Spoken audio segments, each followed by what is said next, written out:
Para Esau yang perkasa dan para Yakub yang sederhana. Oleh Victor T. Hotef. Pendeta dari Persekutuan Davidian Masehi Advent hari ke-7. Sabat, 14 Juni 1947. Kapel Gunung Karmel, Waco, Texas. Kita akan mempelajari pasal yang ke-66 dari buku Yesaya.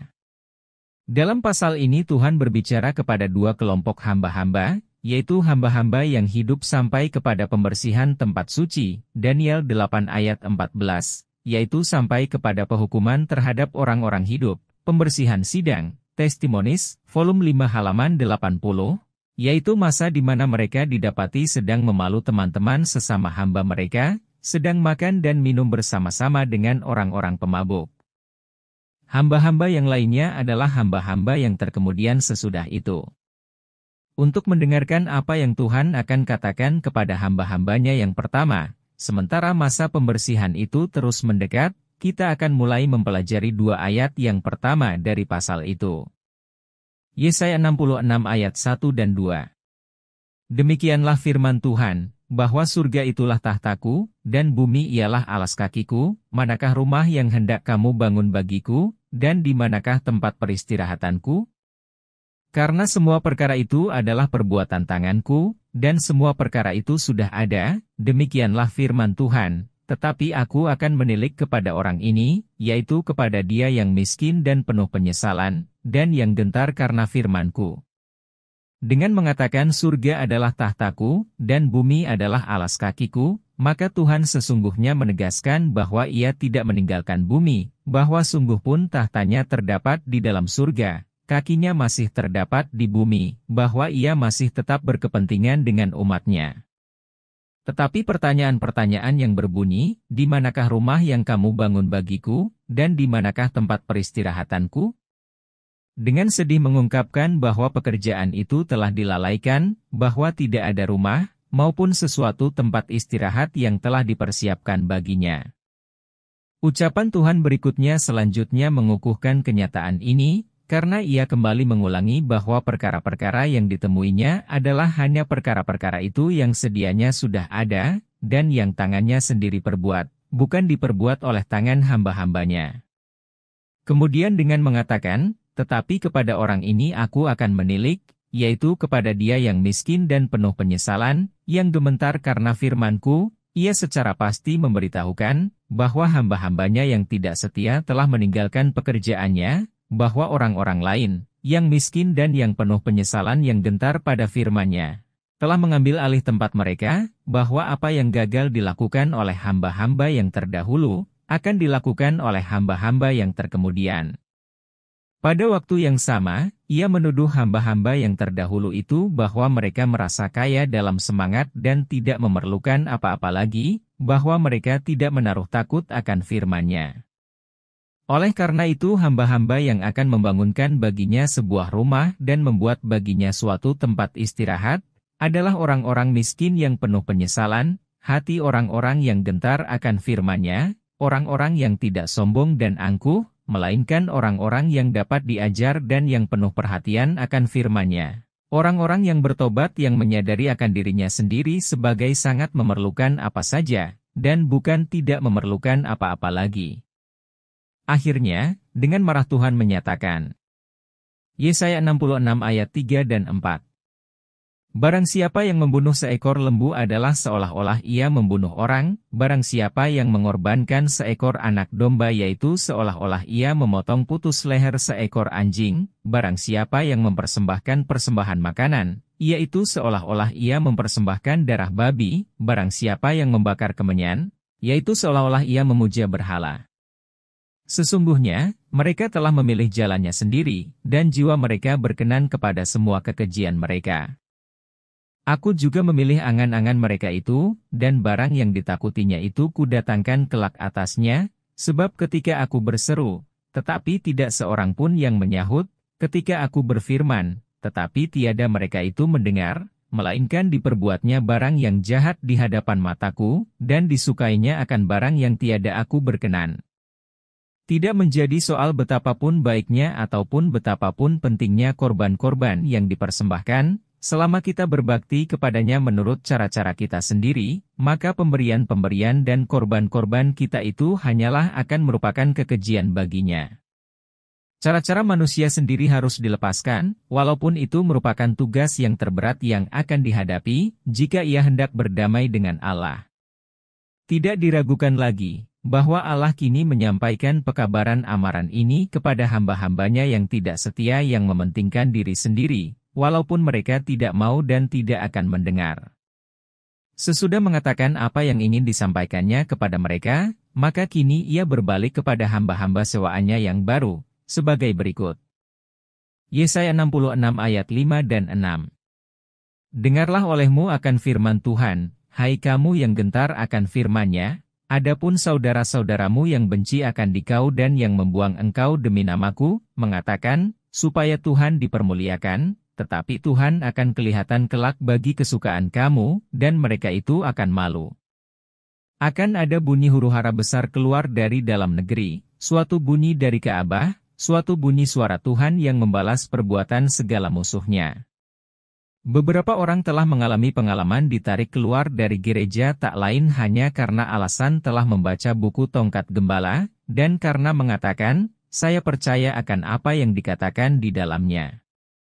Tentu adalah tidak masuk akal bahwa orang-orang itu akan bertindak bagaikan setan-setan. Tetapi bagaimanapun juga, begitulah keadaannya, dan Allah sendiri membuktikan menentang perbuatan setan mereka itu.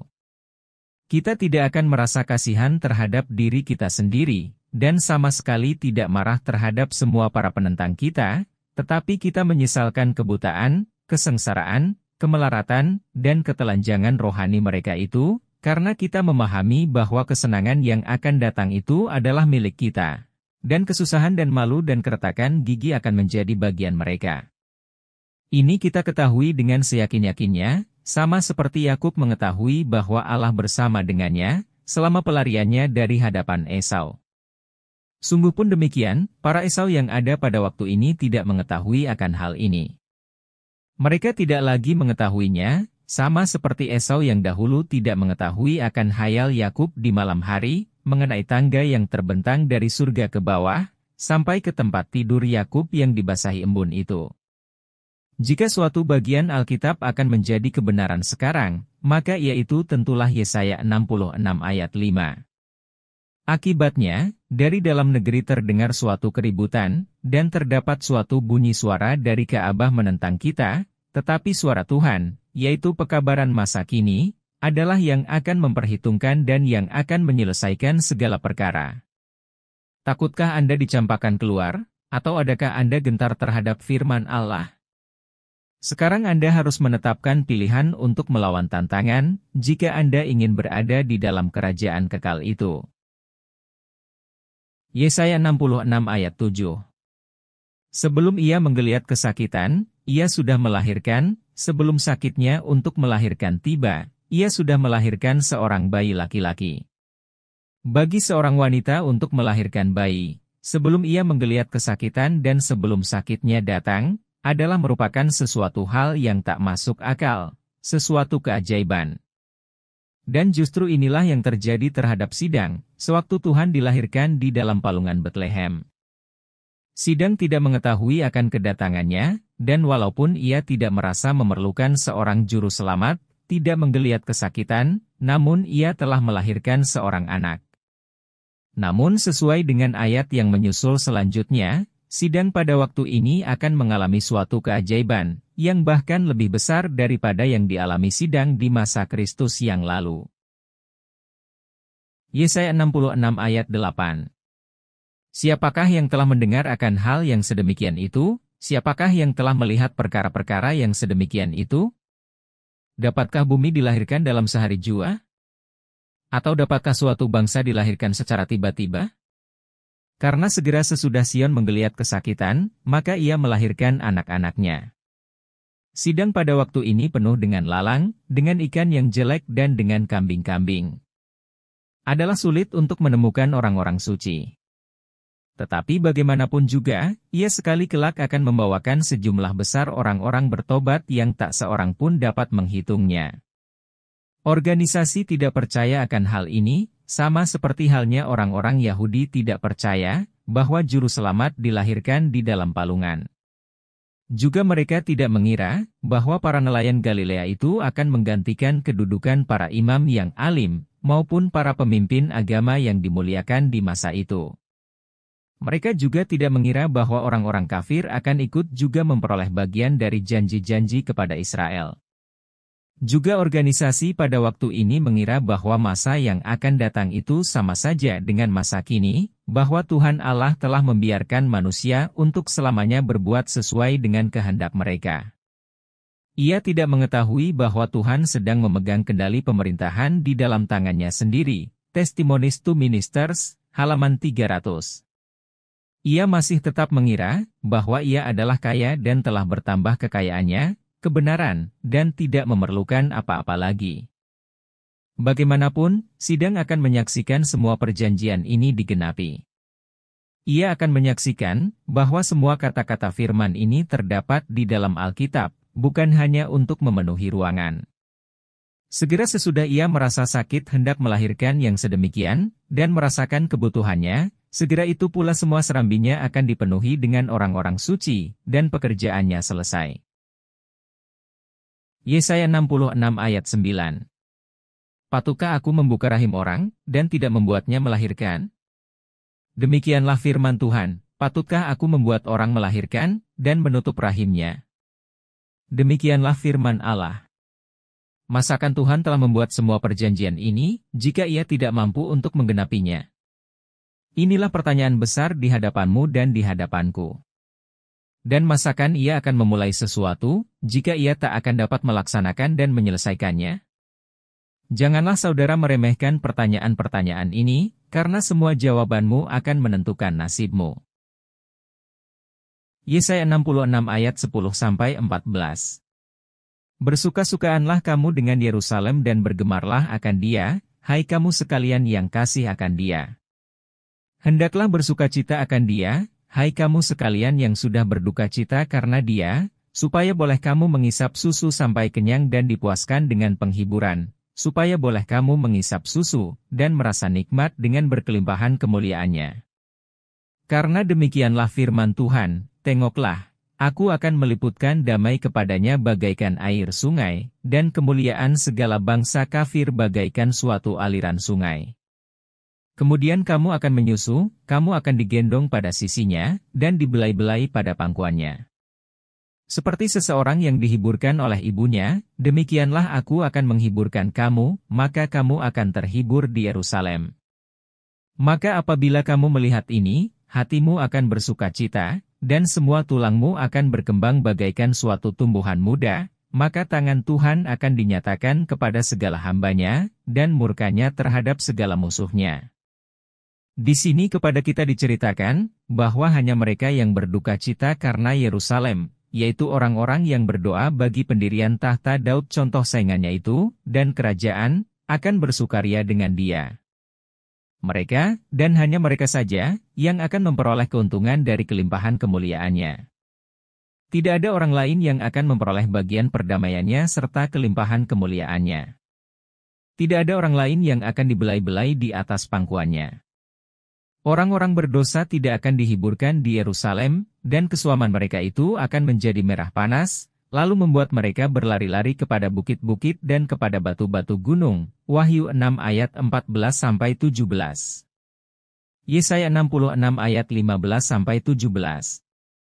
Karena tengoklah, Tuhan akan datang dengan api, dan dengan segala ratanya bagaikan suatu angin puyuh, untuk melampiaskan murkanya dengan kepanasan, dan hardiknya dengan nyala-nyala api.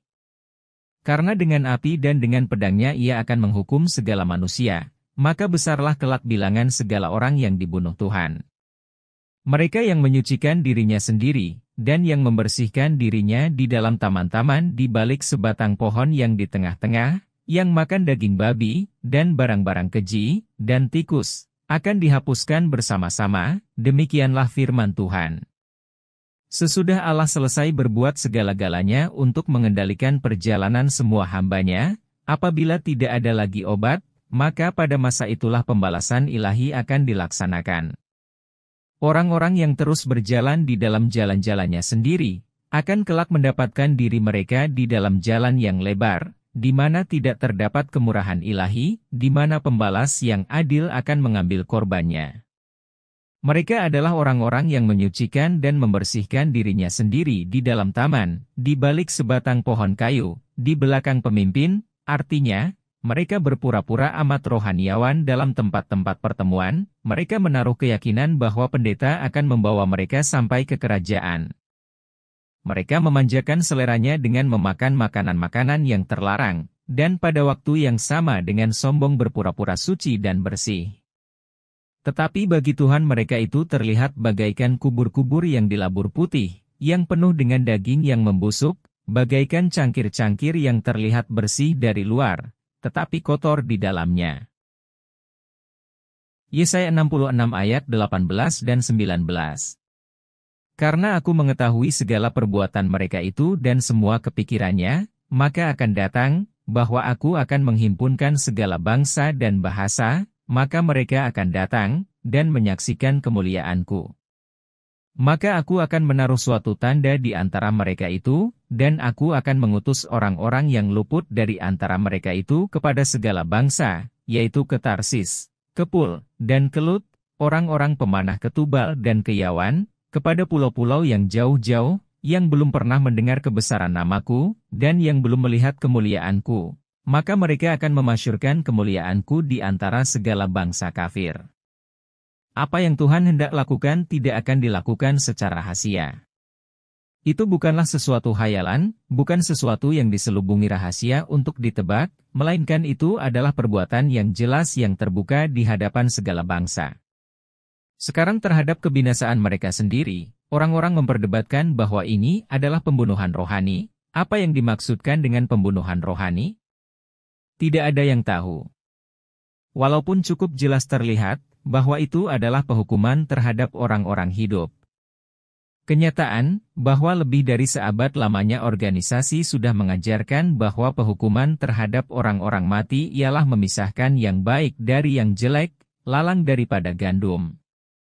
Berbagai argumentasi mereka yang bodoh itu kini membuktikan bahwa mereka bukan saja tidak tahu mengenai itu, tetapi juga buta, Wahyu 3 ayat 17. Sehingga walaupun sudah diceritakan dan ditunjukkan pengertiannya, mereka tetap tidak dapat melihatnya.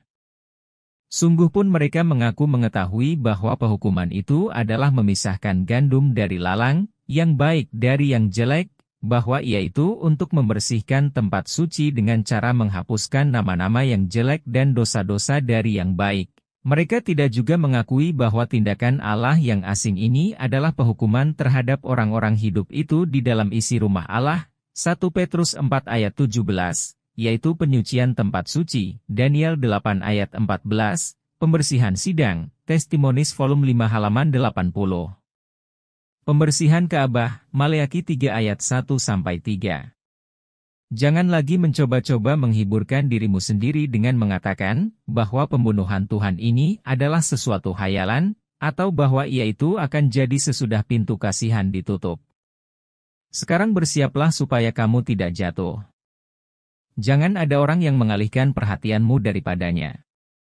Ayat yang baru kita baca menjelaskan bahwa orang-orang yang luput dari pedang Tuhan itu akan diutusnya kepada segala bangsa kafir, yaitu kepada orang-orang yang belum pernah mendengar kebesaran nama Tuhan atau melihat akan kemuliaannya, maka mereka akan memasyurkan kemuliaannya di antara segala bangsa kafir. Mereka akan menghantarkan ke rumah Tuhan semua orang yang akan diselamatkan. Di sini marilah kita baca kata-kata firman Tuhan yang tepat. Yesaya 66 ayat 20 dan 21. Maka mereka akan menghantarkan semua saudaramu bagi suatu persembahan bagi Tuhan, keluar dari segala bangsa dengan menunggang kuda, dan dengan kereta-kereta, dan dengan usungan, di atas bagal dan onta betina yang cepat, ke bukit kesucianku Yerusalem, demikianlah firman Tuhan. Sama seperti Bani Israel menghantarkan suatu persembahan dalam bejana yang suci ke dalam rumah Tuhan. Dan lagi, aku akan mengangkat beberapa orang daripada mereka itu akan imam-imam dan orang-orang Lewi, demikianlah firman Tuhan. Sekarang, Melihat kepada kenyataan bahwa orang-orang yang luput dari pembantaian Tuhan itu akan diutus sebagai penginjil-penginjil, pengkhotbah-pengkhotbah, dan pendeta-pendeta kepada segala bangsa dan orang banyak yang masih belum mengenal Allah dan Injilnya, maka kesimpulannya adalah hanya bahwa pembantaian itu berlaku hanya di antara umat Allah. Bahwa itulah penghukuman terhadap orang-orang hidup di dalam rumah Allah. 1 Petrus 4 ayat 17. Bahwa gembala-gembala dibantai, sebab mereka telah menghalangi domba-domba itu pergi ke padang rumput yang hijau milik Tuhan. Kebenaran sekarang, bahwa para anggota yang setia akan mengambil alih tempat mereka, bahwa kemudian sidang, cerah bagaikan matahari, indah bagaikan bulan, dan hebat bagaikan suatu bala tentara dengan panji-panji, maju terus ke seluruh dunia, dengan kemenangan dan untuk memenangkan. Demikianlah pekerjaan Injil diselesaikan dan dunia yang jahat dibawa kepada ajalnya. Hanya orang-orang yang telah menentang pencobaan dalam kekuatan dari Dia yang Maha Kuasa yang akan diizinkan mengambil bagian dalam memberitakannya, pekabaran malaikat yang ketiga, apabila ia itu akan berkembang menjadi seruan keras. The Review and Herald, 19 November 1908. Kita telah cenderung berpikir, bahwa di mana tidak ada pendeta-pendeta yang setia, tidak akan ada orang-orang Kristen yang sejati, tetapi ini bukan masalahnya. Allah telah berjanji bahwa di mana gembala-gembala didapati tidak setia, Ia akan mengawasi sendiri kawanan domba itu. Allah tidak pernah membiarkan kawanan domba itu sepenuhnya bergantung pada alat-alat manusia. Tetapi hari-hari penyucian sidang itu sedang mendekat dengan cepatnya. Allah hendak memiliki suatu umat yang bersih dan benar. Dalam penyaringan besar yang segera akan dilaksanakan itu, kita akan lebih mampu untuk mengukur kekuatan Israel. Tanda-tanda mengungkapkan bahwa masa itu sudah dekat apabila Tuhan akan menyatakan bahwa kipasnya berada dalam tangannya, dan Ia hendak membersihkan lantainya seluruhnya. Testimonies volume 5 halaman 80. Yesaya 66 ayat 22. Karena seperti halnya segala langit yang baru dan bumi yang baru, yang akan kujadikan itu, akan tetap di hadapanku, demikianlah firman Tuhan, demikianlah kelak benihmu dan namamu akan tetap ada. Dengan ayat ini, Ilham kini mulai mengungkapkan perkara-perkara yang akan jadi di bumi yang telah diperbaharui. Yesaya 66 ayat 23. Maka akan jadi kelak, bahwa daripada satu bulan baru sampai kepada bulan lainnya, dan daripada sabat yang satu sampai kepada sabat lainnya, segala manusia akan datang menyembah sujud di hadapanku, demikianlah firman Tuhan. Sabat, sebagaimana saudara saksikan, adalah sama kekalnya dengan bumi. Ia itu patut disucikan bukan hanya sekarang, tetapi bahkan juga sesudah bumi yang terkutuk ini diperbaharui. Dan bukan hanya sekarang umat Allah wajib berkumpul bersama-sama di dalam rumah Tuhan pada setiap sabat, melainkan mereka akan terus berbuat begitu dengan penuh kesukaan, berkelanjutan sampai kekekalan. Yesaya 66 ayat 24. Maka mereka akan keluar, dan akan melihat akan bangkai-bangkai dari orang-orang yang mendurhaka melawan aku, karena cacing-cacingnya itu tidak akan mati, dan api mereka itu pun tidak akan padam, maka mereka itu akan menjadi sesuatu yang menjijikkan bagi segala manusia. Walaupun ayat-ayat yang terdahulu dari pasal ini tidak banyak dipelajari oleh siapapun, namun dua ayat yang terakhir ini sering sekali dibicarakan dan diperdebatkan oleh banyak orang. Bagi beberapa orang mereka maksudkan bahwa akan ada suatu penyiksaan kekal. Namun adakah firman pada umumnya menunjang pendapat yang sedemikian ini? Tidak ada. Definisi dari bangkai-bangkai ialah tubuh-tubuh yang tidak bernyawa. Dan Nabi Maleaki mengatakan, karena, tengoklah, hari itu datang, yang akan bernyala-nyala bagaikan dapur api, maka segala orang sombong dan segala orang yang berbuat jahat akan jadi seperti jerami, dan hari yang akan datang itu akan membakar habis mereka itu, demikianlah firman Tuhan seruas sekalian alam, sehingga baik akar maupun cabang tiada lagi tinggal dengan mereka itu. Tetapi bagi kamu yang takut akan namaku, akan terbit matahari kebenaran dengan kesembuhan di bawah sayap-sayapnya, maka kamu akan keluar dan bertumbuh bagaikan anak-anak lembu yang tambun-tambun. Dan kamu akan memijak-mijak segala orang jahat itu, karena mereka akan menjadi habu di bawah telapak kakimu, pada hari yang akan kudatangkan kelak semua ini, demikianlah firman Tuhan seruas sekalian alam. Maleakhi 4 ayat 1-3. Pada mulanya bangkai-bangkai, dan pada akhirnya habu duli dari hamba-hamba yang tidak setia, berada di bawah kaki-kaki orang-orang suci, tidak dapat menunjukkan bahwa orang-orang yang tidak setia itu didorongkan ke dalam api neraka, untuk hidup selamanya di sana. Lagi pula karena hanya orang-orang benar diberikan hidup kekal, maka orang-orang jahat harus diberikan kematian yang kekal. Selanjutnya, mati yang kedua, Wahyu 20 ayat 14, tak mungkin dimaksudkan kepada kehidupan yang kedua. Teori tentang penyiksaan kekal secara picik berasal dari kata-kata, cacing mereka itu tidak akan mati. Cacing mereka, cacing yang menggerogoti bangkai-bangkai mereka itu, bagaimanapun tidak mungkin dimaksudkan kepada jiwa-jiwa orang-orang itu.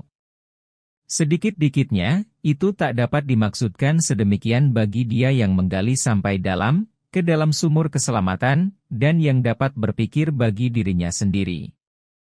Orang yang sedemikian ini membaca di antara baris-baris dan mencatat nilai sepenuhnya dari masing-masing kata. Jika cacing berarti sesuatu, maka itu berarti bahwa cacing itu bertumbuh subur pada bangkai-bangkai itu, bahwa ia itulah yang merupakan sesuatu yang menghabiskan bagian-bagian bangkai-bangkai itu sampai tinggal unsur-unsurnya yang semula. Benar, cacing itu tidak akan mati, ia pasti akan menyelesaikan pekerjaan pengrusakannya, bangkai-bangkai itu akan ia turunkan sampai menjadi habu, karena kamu adalah habu, demikianlah kata firman, dan kepada habu juga kamu akan kembali. Kejadian 3 ayat 19. Adalah oleh perantaraan pemecahan inilah, maka cacing pengrusak itu tidak akan mati. Lagi pula kepada kita diceritakan, bahwa jiwa yang berdosa, ia itu akan mati. Yehezkiel 18 ayat 4.